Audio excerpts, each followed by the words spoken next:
been challenged in ways that I have never been challenged before, and that I now make my way in the world with a great deal more confidence. And it's because of Toastmasters, and it's because one of the key components of Toastmasters is the evaluation component of our program. I'm a person that my entire life, I was basically told growing up, when we tell you something about a developmental need, my parents, you listen to it. And I do embrace feedback. And I firmly believe that I couldn't do the things that I've done and wanted to do, or the goals that I've achieved or set out for myself. None of that would have happened without people caring enough to give me direct feedback and me working on that feedback. So for me, feedback kind of makes the world go round. Today, we're going to talk about feedback. I'm going to put the glasses on here.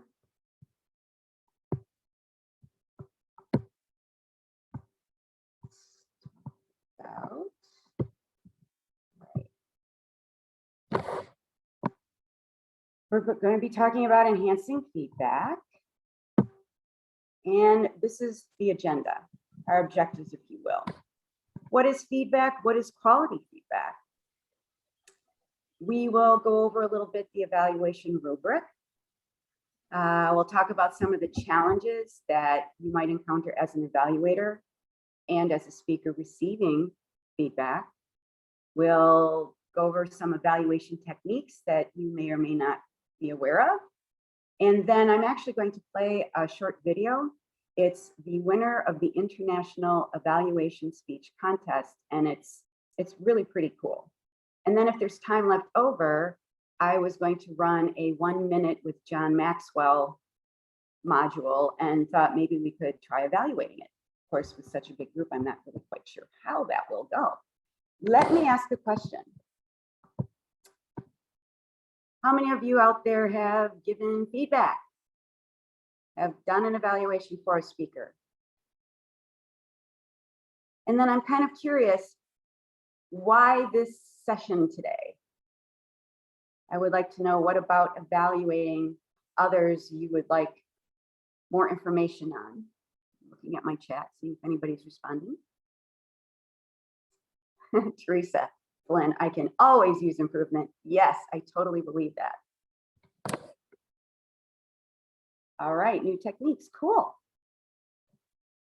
All right, let me go back to, all right. What is feedback? In your view, how would you define feedback? Anybody? Well, when I looked up the definition by Toastmasters, feedback is when you have listened to and observed someone's performance or work and then given feedback on it. In other words, unless you're listening and actually observing something, you can't really evaluate it, right? Who benefits from feedback? It's kind of hard to do the interactive engagement thing with such a large group. Who benefits? Obviously, the speaker benefits, correct? The evaluator is providing tangible direction for how that speaker might improve their next speech. The evaluator benefits because evaluating is a skill. So the more often we do a speech evaluation, the better we become. Same with speeches. The more speeches you give, the better you're going to be as a speaker. And the audience benefits. The audience benefits because they're objective observers and they're watching it all go on, and they're able to see what is a good, or pick up stuff, someone's evaluation that they hadn't really thought of looking at in the speaker's speech before.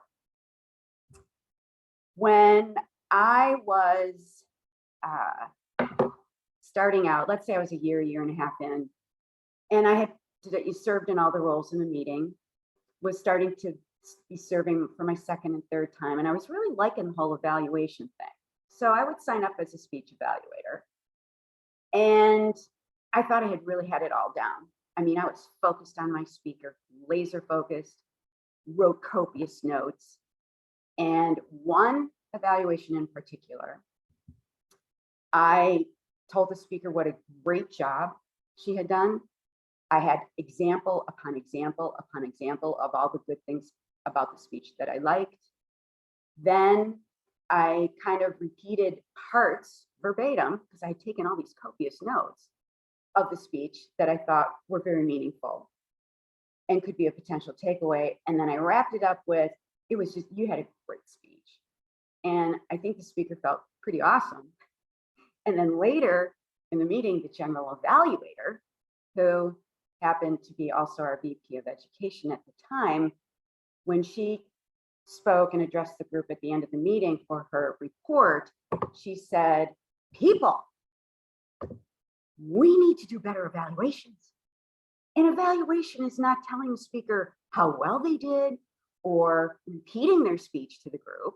No, no, no. We need to give them something to take away so that they can actually improve and get better.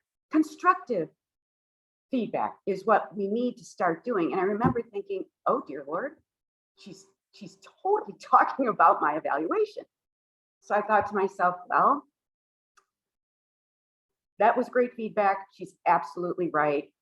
And what am I going to do about it? And actually, I went to Pathways and there is a project for evaluation, and you had to do it twice. And then I asked people who I thought were really good evaluators, some of, tricks of their trade, if you will. And I have improved. I can do still way better because we're always improving, but I'm a heck of a lot better than that horrible, awful night when the general evaluator basically told me how much I needed to improve. All right.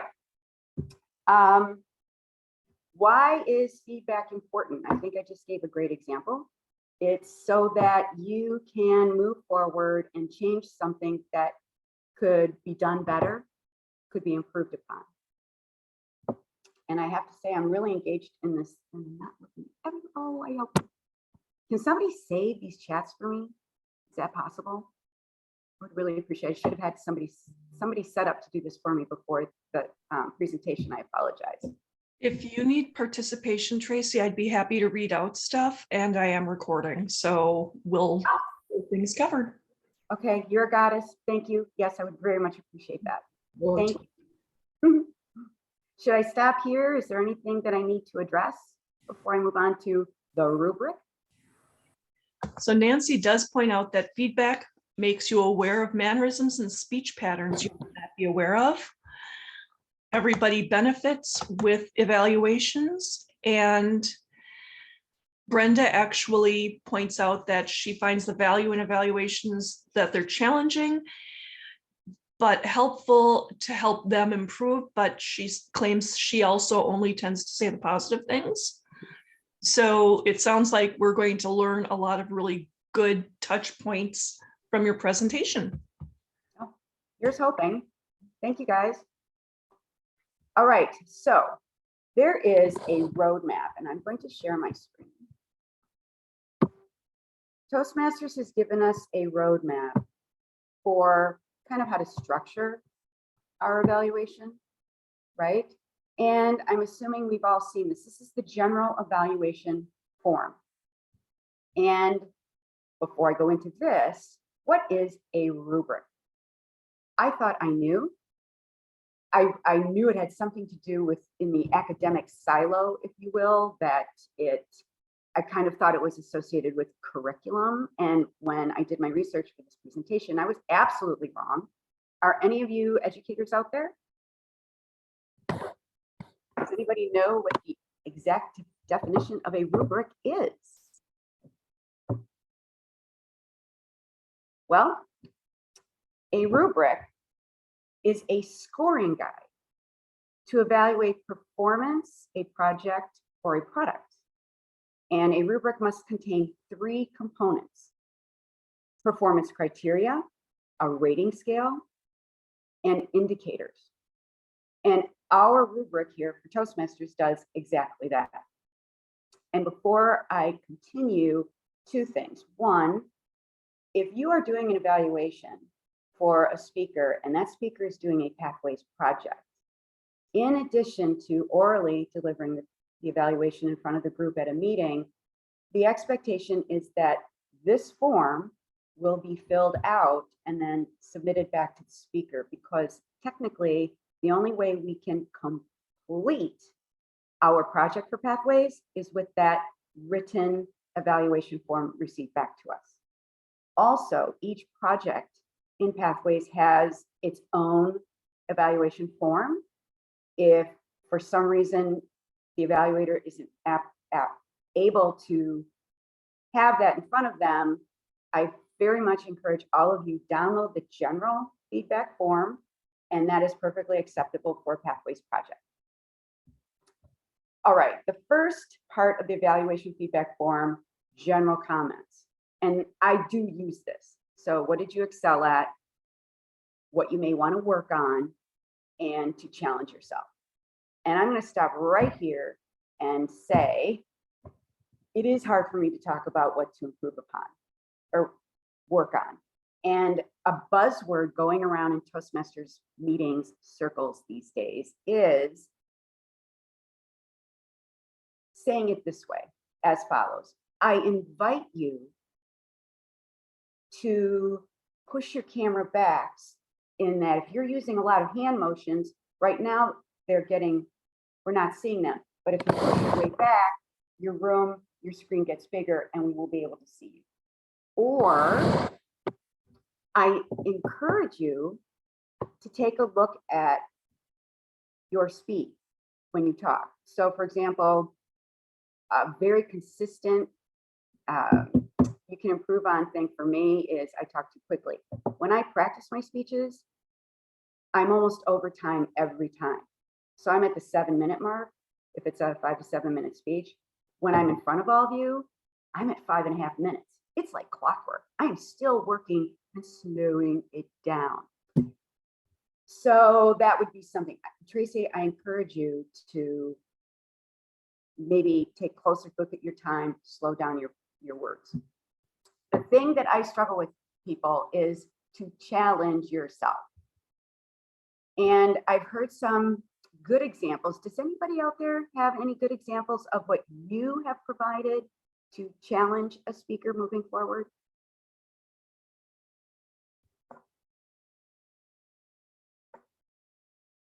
So I'll give an example. Let's say I've heard a speech on birds of prey. And birds of prey I find very, very interesting.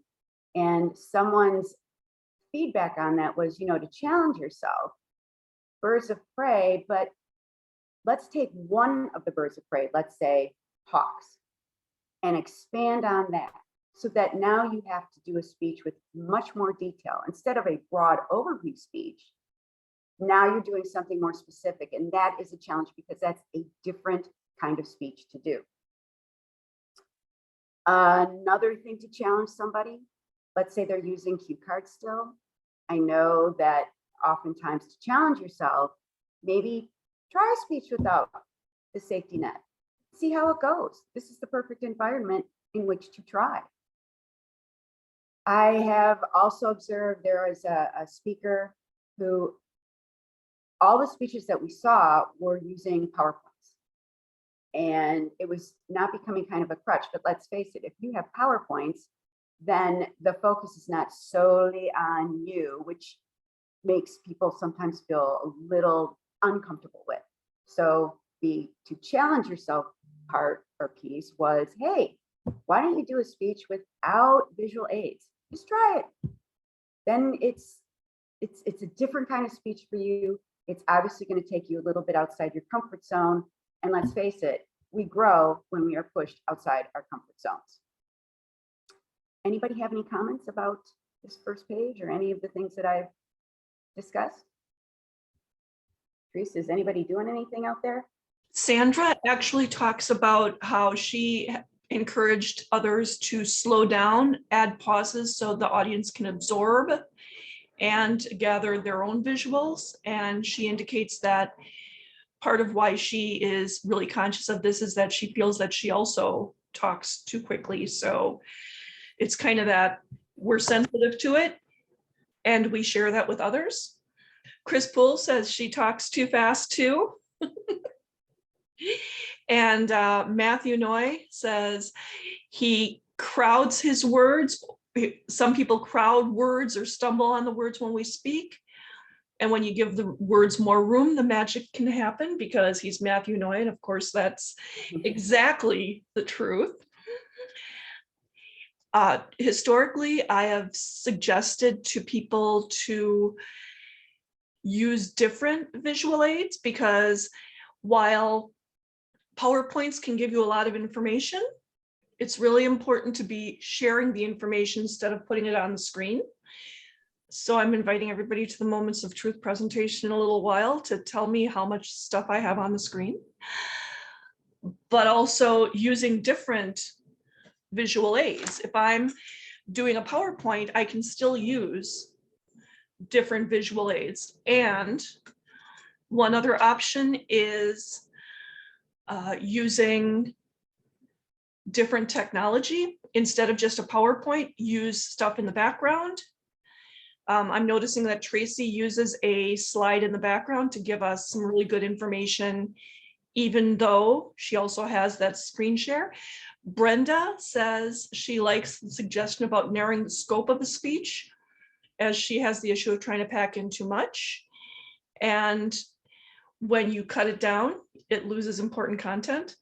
I'm just going to share that when I wrote my icebreaker 7 years ago, I ended up splitting it into 3 speeches because I had too much material and I didn't want to lose any of it.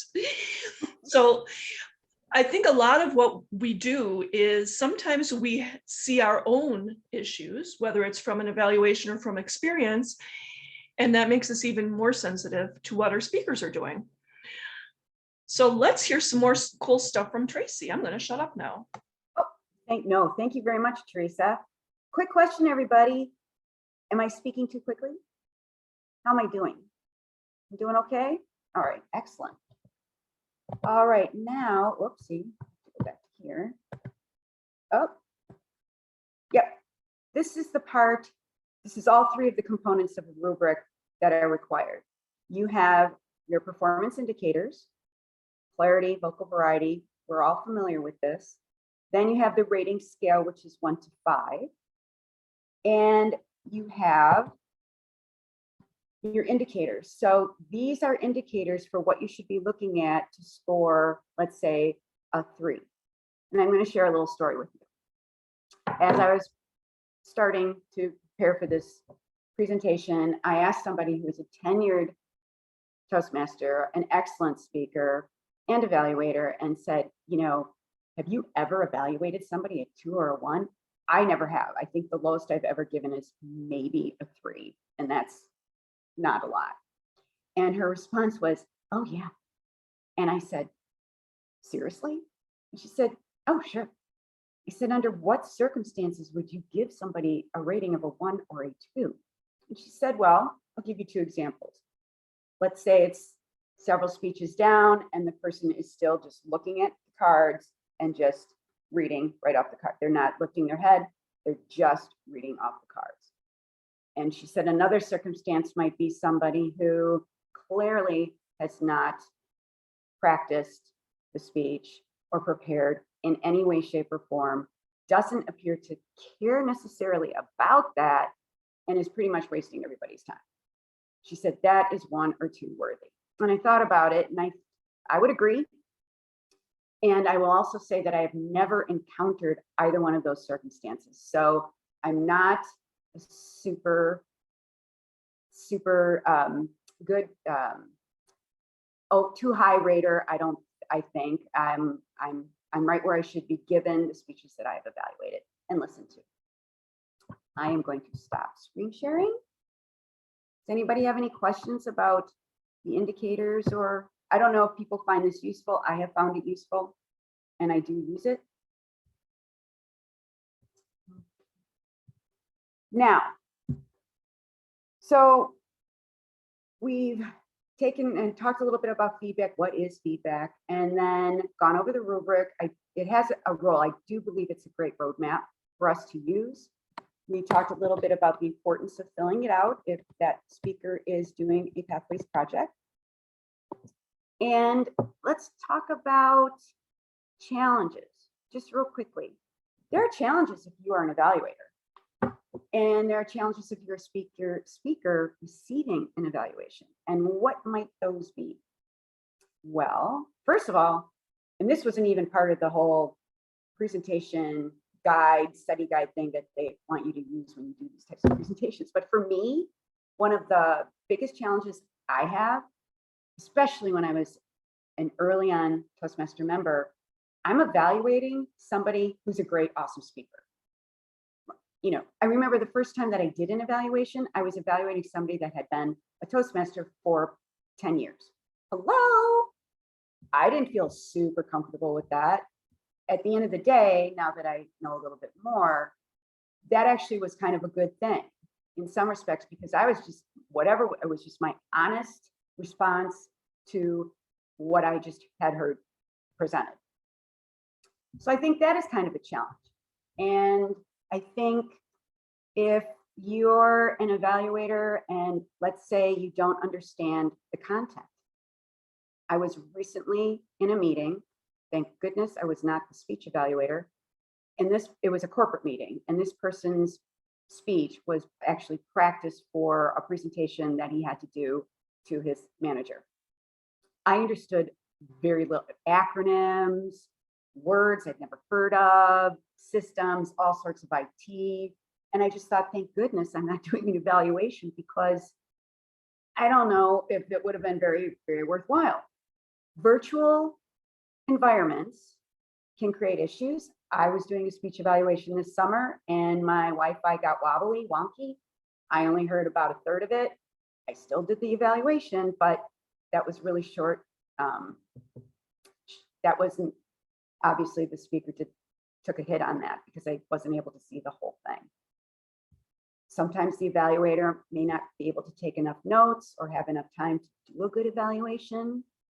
And can anybody add to that? Teresa, am I missing anything?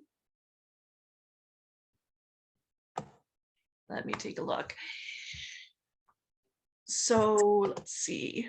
Sandra says that in hindsight, she would give lower ratings to emphasize ways people could improve, and understanding what you're evaluating, that you're evaluating what you heard that day, not how well they've done in the past or level of experience. And it's, for me, that phrasing reminds me that there's a difference between evaluation and judging, which is going on in another breakout room. Matthew Noy says, it can be critical, it can be a challenge to be critical and encouraging at the same time.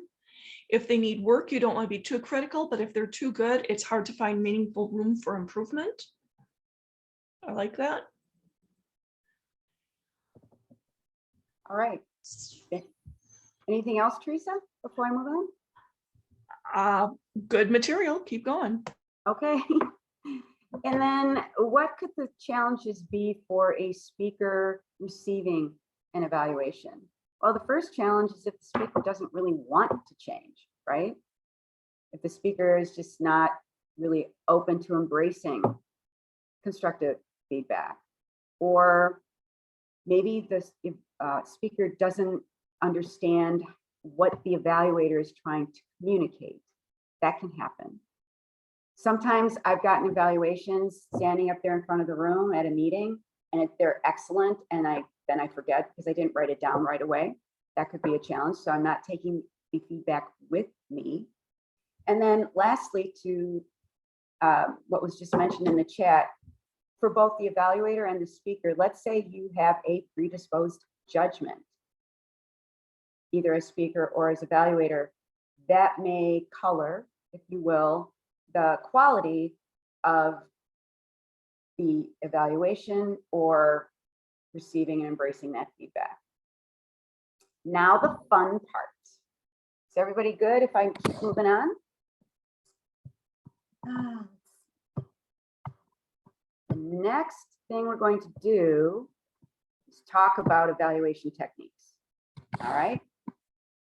All right.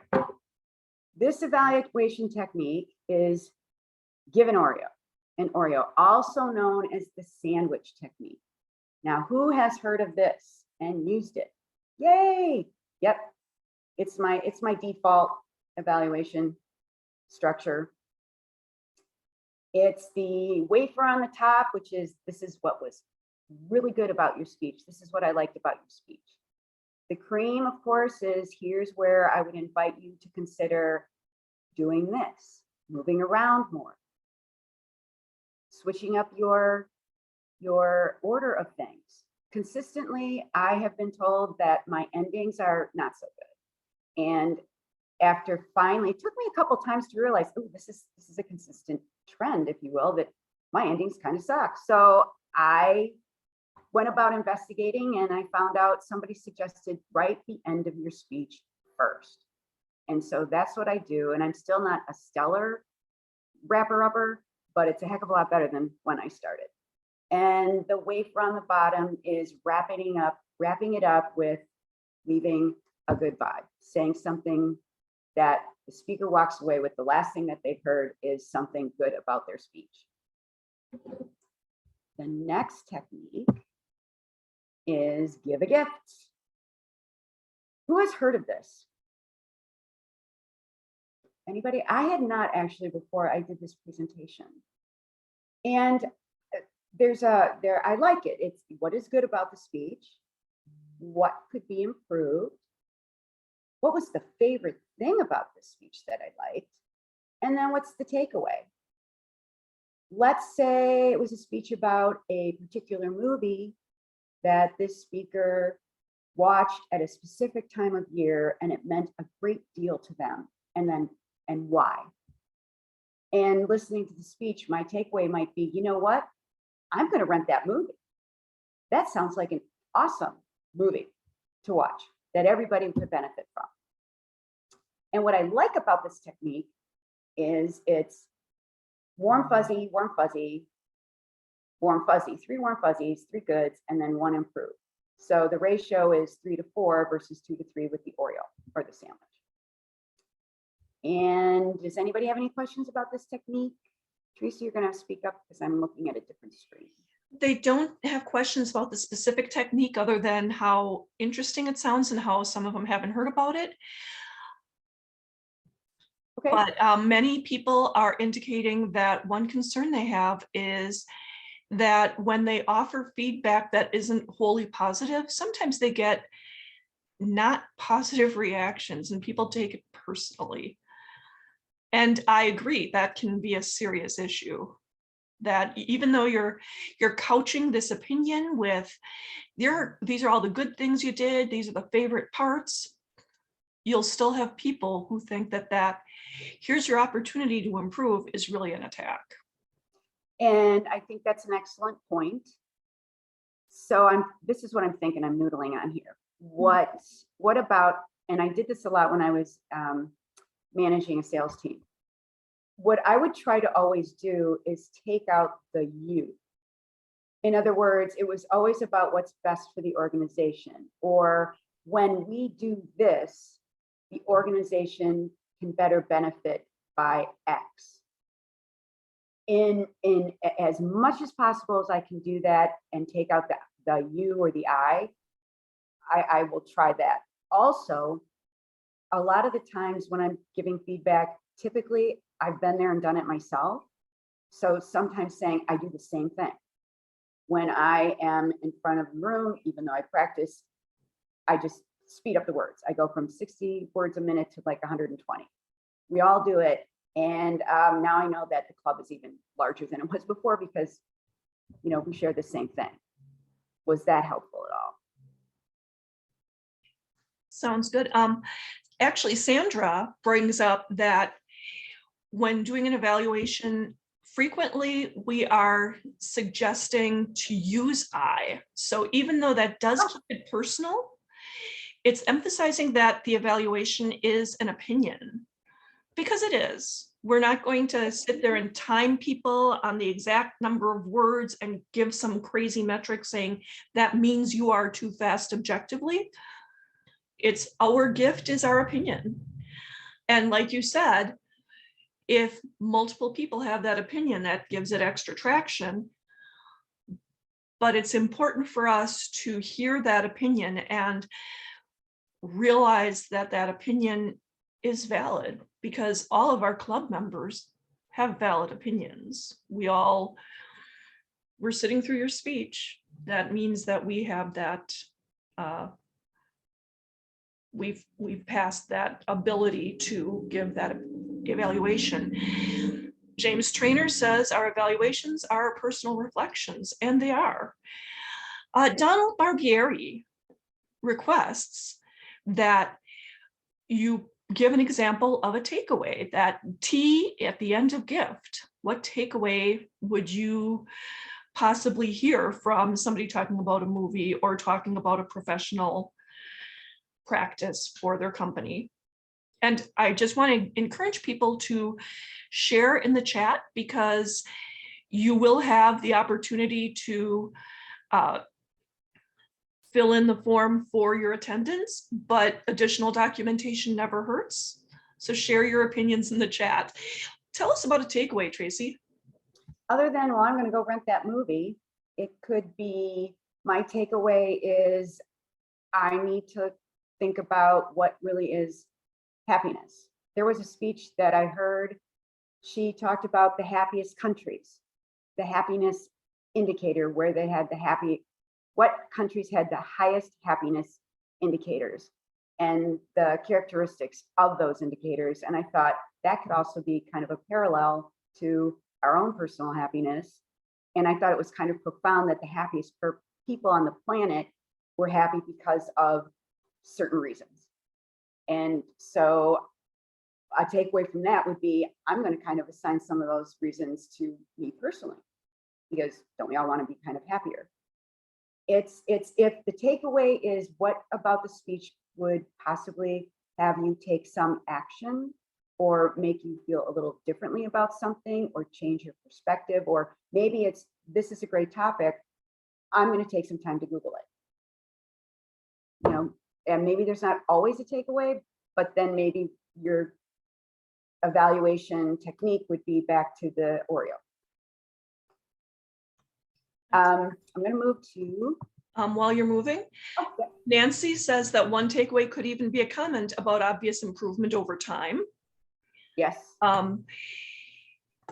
Excellent. Somebody said something really cool a few moments ago. Let me just. By the way, thank you everybody for the comments.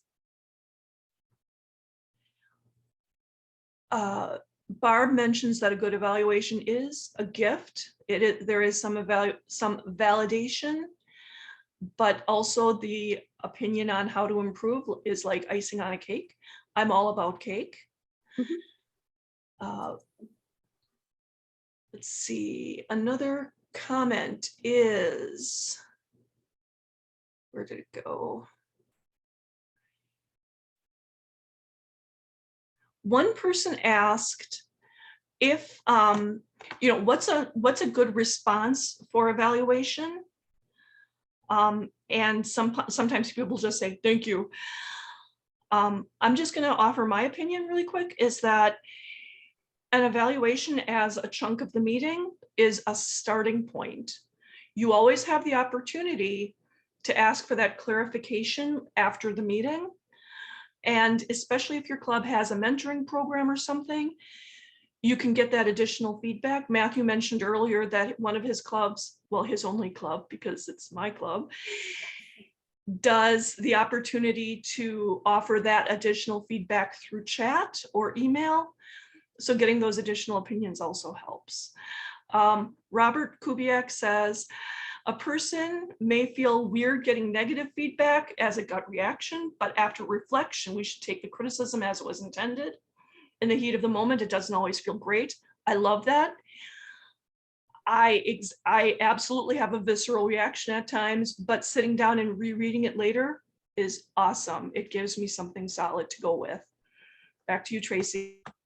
Thank you, Teresa, and thanks everybody for your comments and your engagement. Last technique, and I'm going to be very honest, never heard about it before. It's something that would definitely be outside my comfort zone. It's probably suited best for a tenured, experienced speaker. And it's the Mona. The M is for message heard. I heard the message that you were trying to communicate. You want us to look at whatever differently, and you've done a good job of that. You pointed out things that most people probably hadn't thought of before. Opportunity to share. Where else could this speech be applied to? This is a motivational speech. Maybe you take this speech out of Toastmasters, take it to Rotary. You know, they're looking for speakers every week. Like the worst job to serve or the worst role to serve at Rotary, I think, is the speaker finder. And this is absolutely appropriate to that environment. And it will probably be a bigger audience and even more of a challenge for you. New challenge. And as for new challenge, taking the speech, taking probably maybe the structure of the speech, twisting it around and doing it on a different topic, taking it to a different audience, taking it to a larger audience. New challenges might be add visuals to add more power and punch to your speech. And then lastly, affirm talents, affirmation. You are obviously an experienced speaker. You have passion, your emotion comes through, your audience feels it. People listening to this speech are going to walk away thinking differently about the world than they did before it. Affirmation of talents. And again, I have never used this. It is, I think, a more sophisticated evaluation technique. And I'm going to follow up and ask some people who have actually used it to help me out a little bit more with it, because I don't think would be very comfortable using it right now, but I could see if you are evaluating, like the speaker today, our keynote speaker, this would be completely appropriate. Any comments before I move into our cool video? How are we doing on time? I'm okay. Comments? With that, I think the message heard can sometimes be different from the message intended. And I think that that would be kind of an important thing no matter which format you go with. All right, thank you for that. Oopsie. I need to share my screen and I need to make double, triple sure because I have my speakers all up here ready to go.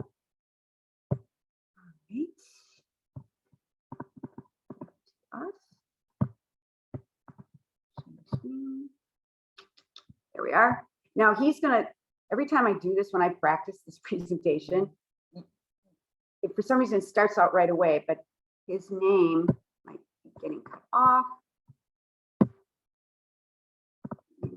Here we go. Hey everyone, this is Jonathan Pang, trainer, speaker, and also Toastmasters champion. Last year I won the evaluation championship for District 85, which makes me a national champion in China. And today what I want to share with you is how I give evaluations and how I won that championship. So evaluation is probably, in my opinion, the most important speech you'll ever do in Toastmasters. The reason why is because it's the part where you actually are giving value to somebody. It's where somebody actually has the chance to grow and improve. A lot of times, though, what I find is that people often give empty evaluations. They also forget that evaluation is like a performance. Here are my 4 techniques on how you can really give an effective evaluation that's only going to wow the crowd, but also give some really concrete feedback that's going to help your speaker grow. So the first thing is you have to remember that evaluation is a performance. A lot of times what I see is that a lot of people make the mistake of speaking directly to the speaker and ignoring the rest of the audience. They say, Diana, I thought you did a great speech. I really liked the part where you did this and that. Then all of a sudden, the entire room feels ignored. They begin to go to sleep. They begin to look at their phones. And honestly, why shouldn't they?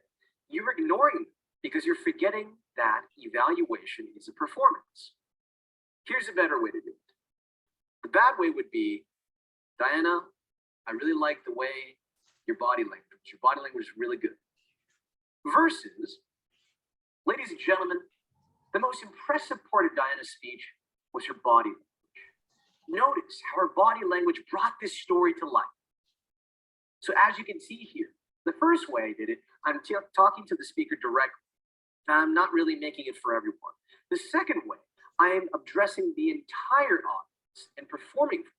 I am making this evaluation for everybody, not so just one person can benefit, but that's so everyone in the room can. Remember to make your evaluation a performance. The next thing you want to do is you want to go deeper. A lot of times people simply scratch the surface. They never go deep. They simply state the obvious. And that doesn't really mean much because when you state the obvious, obviously everyone already knows it. And really, you're just telling something the speaker already knows.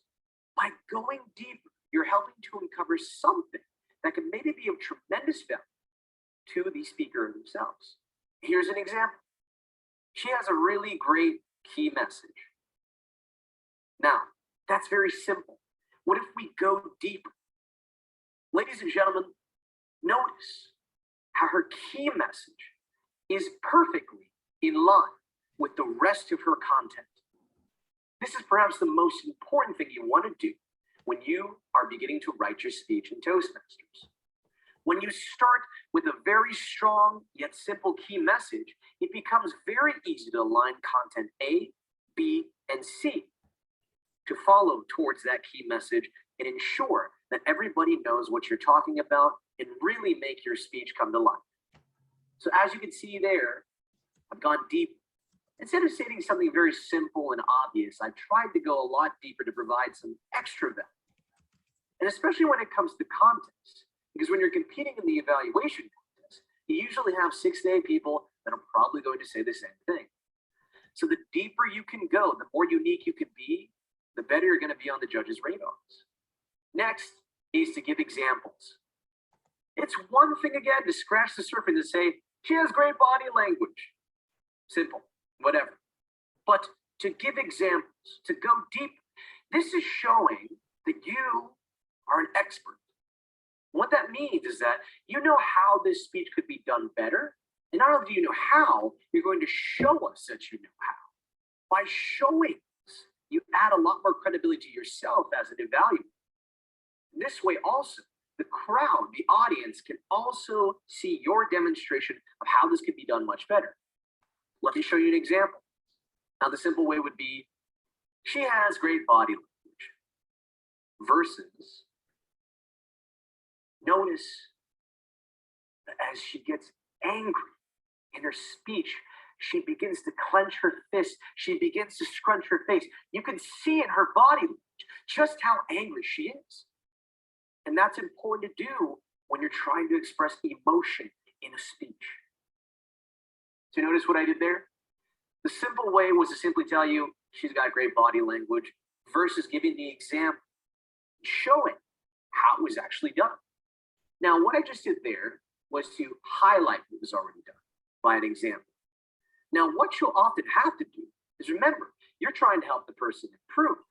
So here would be an example of how we could show them an example of how to do it better. Now, again, the simple way, and without any example, would be to say, I really think you could improve your vocal variety. A lot of people say, I really think you'd improve this. I really think you'd improve that. But again, show us an example. So here's how I would do it. If I was going deeper, I'll give you an example. As I heard your story, you told something very sad.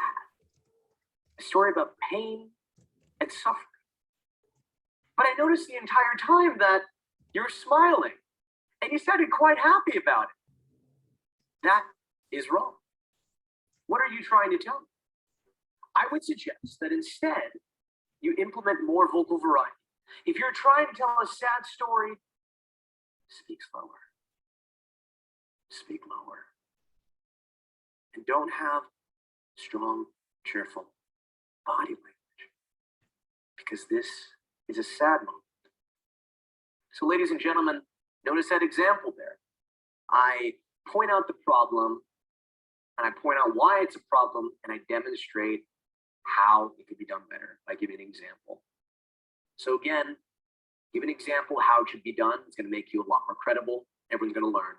You're simply not just talking about something, you're actually teaching something.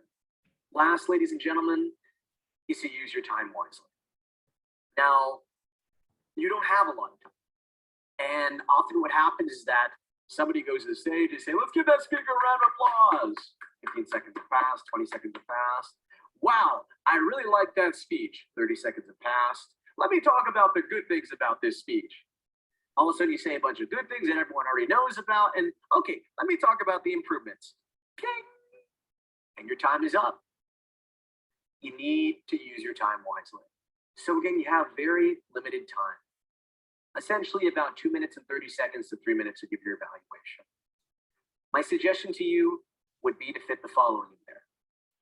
First, you have an opening line. This always gets people's attention. Next would be one highlight of this speech. Next would be 2 things the speaker could improve on. And last, if you have time, a summary and recap. Now, I'm not going to tell you how much time to spend on each part of that. That's up to you. And this is simply the guidelines I used to win the championship. But remember, use your time wisely.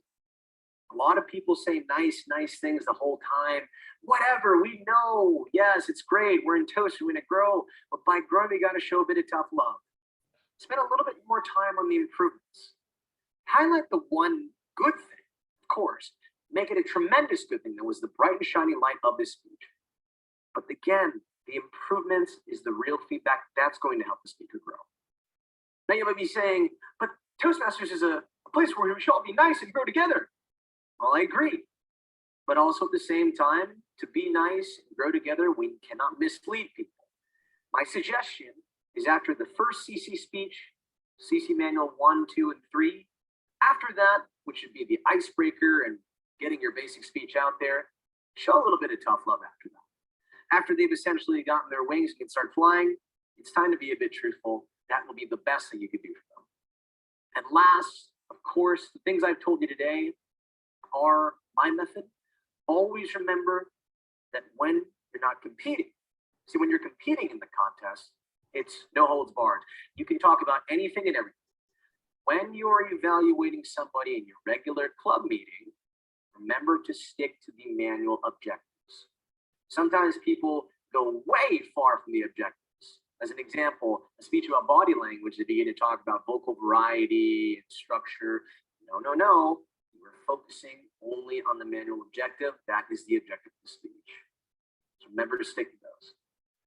Again, ladies and gentlemen, remember that evaluation is a performance. Remember not to speak just to one person, make it for the entire audience so everyone can work together. Try to go deeper. Don't state the obvious. Try to be unique, especially when you're in competition. Remember to give examples. It's one thing to say, but it is another to show us and demonstrate how it can be done better.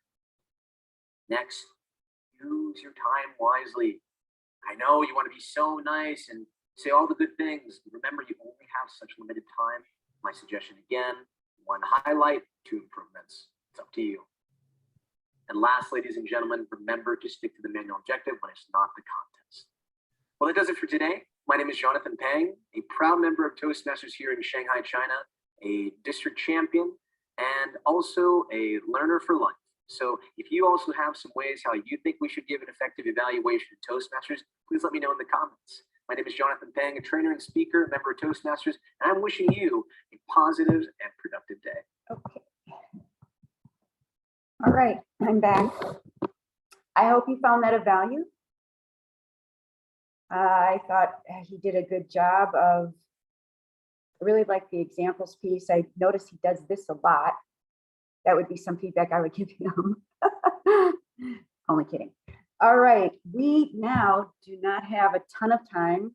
We don't have enough time to listen to a 1 minute by John Maxwell and do some evaluating of our own. Does anybody have any questions, or do we want to have a little group discussion about something? I hope this was of value. And again, I really appreciate all of you attending today. Could you put the clips in the chat? The clips. Like the URLs for the YouTube clips? Oh, because a lot of people really like it. And I think that some of that material would work really well with clubs. okay. So a lot of people are really asking for that. Okay, I don't do that very often. Hang on, just bear with me. I If could start reading off some of the feedback while you're doing that. Great. There was a little bit of discussion about how there's a concern that we only have 2 minutes to do these evaluations. And I agree, that's a challenge. We need to edit the material. So the most important or the most informational material is presented during that verbal evaluation, giving the information that the whole club might be able to use, or some specific opinions that you think would be the strongest, because you also do have that written feedback that's available, and you can include a lot more material in written feedback. Not only do you have those squares in the PDF, Trainer speak. Sorry, guys. no problem. Not only do you have those squares that are in the PDFs for pathways evaluations, but you can add on additional email material in text. So you can give that feedback, especially now that most clubs are still a little bit virtual, that supplemental email can be helpful. Christina Casper asks about how do you rein in an evaluator who goes beyond the time? And I'm going to start the answer, and if other people have better suggestions, I'd love to hear it. The general evaluator is the role that specifically reaches out to talk a little bit about how the evaluations went. So they're kind of the evaluator's evaluator, the meta evaluator, and making sure that the evaluator, the general evaluator, talks about the specifics of time usage during the meeting. So the general evaluator would definitely be somebody to, tell people to cut it off, reaching out to the individual. If there's somebody and they're ignoring the general evaluator, that can be a thing. And I read a lot of old newspaper articles about Toastmasters, and traditionally they would actually start clapping. If you go for a district role and you're doing your 2-minute speech at the district, they start clapping whether you finished your sentence or not at that 2-minute mark. And if that's what it takes to have some clubs rein in somebody, I'm not saying to not be supportive, but starting to clap before they're done really gets the message across. Just like the Oscars. Yeah. So Tracy did put in the YouTube clip for, is that the one that you just did? Yes. Excellent. If you have the John Maxwell one, people might not feel that people might be able to reach out and check that out independently. So Linda asks about evaluations being 3 minutes, and I think that at the contest level, they are 2 to 3 minutes. Some clubs actually use a shorter window just because, frankly, one of my clubs is a lunchtime meeting, so it's exactly 1 hour. And they chose to make it a little bit shorter. We do have 1 minute left, according to Paul, and then they'll be sending us back to the main session. I'm going to shut up now, and if anybody has additional questions, Tracy says, I like your previous comment on the use of PowerPoint, possibly taking away from the speaker. And as a guest speaker, during guest speaker, I found myself wanting a PowerPoint, but not having it forces effective listening for myself instead of relying on or being distracted by a PowerPoint. Jesse says, great job, Tracy. And I think a lot of us absolutely agree with that feedback. With a PowerPoint, you're going to want to go with, just bullet points, not all the text. But I love, again, Tracy's use of backbones. So I'm going to shut up. I'm turning off my mic. Please shout out your questions. And again, thank you so much, Tracy. Well, thank you all. I hope you got something out of it. I appreciate your time listening to the presentation today. And maybe everyone will do a little bit different type of evaluation moving forward. Thank you so much. And thank you for the suggestion to keep the glasses on. I don't usually wear glasses and I don't like the way I look in them. So that's why I keep taking them off, because I am one of the vainest people you'll ever meet in your life. Thank you, everybody. I think we have to get going. Do they just take us out of this room? Can we just stay here till they make us go away? We could. I think that they will be closing the rooms, which means we will eventually get sent back. I'm not sure if they'll be closing it immediately or at the end of the break. There will be multiple sessions coming up. We have, so I know I'm Moments of Truth, and that's a really fun thing for all clubs to consider on roughly an annual basis. There's also Pathways Level 1 in Base Camp training with Chris Poole and Jesse Franklin, who is in the room. And that's awesome. I attended that at one of the previous TLIs. And Lucas Roberts, who is fairly freaking awesome, is going to do a presentation on building a healthy team. So I don't know if I have the evaluation link. I might. So the link that I have, let me see if I can get it, is, I think they're going to be putting it in the main room too. Let me make a bigger, oh, shoot. So I don't actually have Microsoft products, so my preview isn't allowing me to cut and paste. I don't know how to, I don't know where it is. No, I had it on an agenda. Tracy, could you put your email in the chat really quick so people can reach out to you? And it is on the agenda, so if you received the agenda early this morning, by all means, evaluate. Oh, it's the wrong email. I forgot the R. It's Tracy Rothman. Oh my goodness. So don't use that one. It won't go to her. Oh, everyone's leaving. I can do it. Whatever is needed. And promptly before 10:40, please be